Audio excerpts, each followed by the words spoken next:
Wherever you go, whatever you do, throw a little at it. Omax, Vest and Briefs. மத்திய கிழக்கில் 3 வாரங்களாக நீடிக்கும் மோதல் முழு எரிசக்தி விநியோக சங்கிலியையும் தலைகீழாக புரட்டி போட்டிருக்கிறது.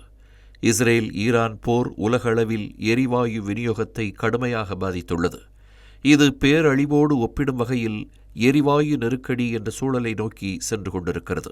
அண்மையில் ஈரானின் ட்ரோன் தாக்குதலுக்கு இலக்கானது கத்தாரின் ராஸ் லஃபான் எல்என்ஜி மையம். இதன் எல்என்ஜி உற்பத்தியை முற்றிலுமாக நிறுத்திய கத்தார் கட்டமைப்புகளை சீரமைக்க 5 ஆண்டுகள் ஆகும் என்று கூறியது.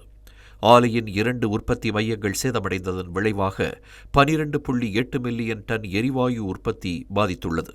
இதன் காரணமாக உலகளாவிய விநியோகத்தில் 17% எரிவாயு விநியோகம் முடங்கி போயிருக்கிறது. முக்கியத்துவம் வாய்ந்த ஹோர்முஸ் நீரிணை கிட்டத்தட்ட மூடப்பட்டிருப்பதால் பெட்ரோல் மற்றும் ஜெட் எரிபொருள் விலைகள் கடுமையாக உயர்ந்திருக்கின்றன. போர் 3 வாரங்களை கடந்த நிலையில் தற்போது சர்வதேச சந்தையில் ஒரு பீப்பாய் கச்சா எண்ணெய் $110 தாண்டி இருக்கிறது. இதனால் உலகம் முழுவதும் பெட்ரோல் டீசல் விலை விண்ணை முட்டும் அளவுக்கு உயர்ந்து வருகிறது. எரிவாயு விநியோகம் கிட்டத்தட்ட சீராகும் நிலையில் இஸ்ரேல் நடத்திய தாக்குதலுக்கு பதிலடி கொடுக்கும் விதமாக ஈரான் கத்தாரின் எரிவாயு மையத்தை தாக்கியது. இது எரிவாயு உற்பத்தியை நிறுத்தி எரிவாயு விலையை உயர்த்தியிருப்பதோடு தட்டுப்பாட்டையும் ஏற்படுத்தியுள்ளது. எரிவாயு விலை கடுமையாக உயர்ந்ததன் விளைவாக ஆசியா முழுவதும் பற்றாக்குறை பரவி வருகிறது.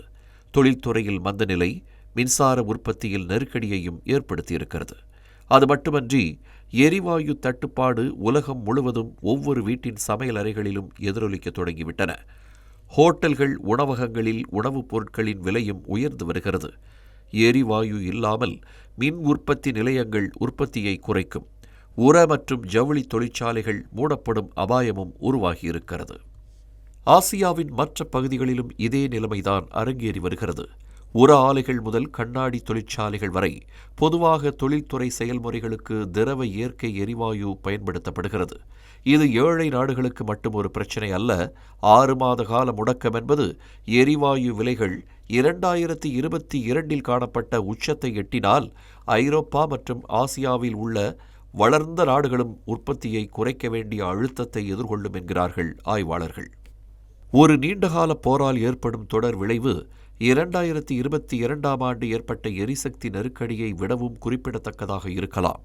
அப்போது யுக்ரைன் மீதான ரஷ்யாவின் படையெடுப்பு உலகளாவிய எரிவாயு விநியோக சங்கிலியில் வியத்தகு மாற்றங்களை ஏற்படுத்தியது. இந்த மாத தொடக்கத்தில் வெளியிடப்பட்ட சீனாவின் சமீபத்திய 5 ஆண்டு திட்டம் சீனா ரஷ்யா மத்திய வழித்தட இயற்கை எரிவாயு குழாய் அமைக்கும் பணிகளை முன்னெடுக்க அழைப்பு விடுக்கிறது. இது பவர் ஆஃப் சைபீரியா 2 திட்டத்தை குறிப்பிடுவதாக இருக்கலாம்.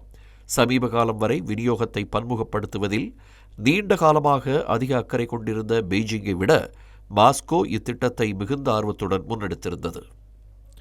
எரிவாயு விநியோகம் சீராக காலக்கெடு எதுவும் இல்லாத நிலையில் உலகளவில் எரிவாயு பயன்பாட்டை குறைத்து மாற்று எரிபொருள் பயன்பாட்டை அதிகரிப்பதே இதற்கான தீர்வாக பார்க்கப்படுகிறது.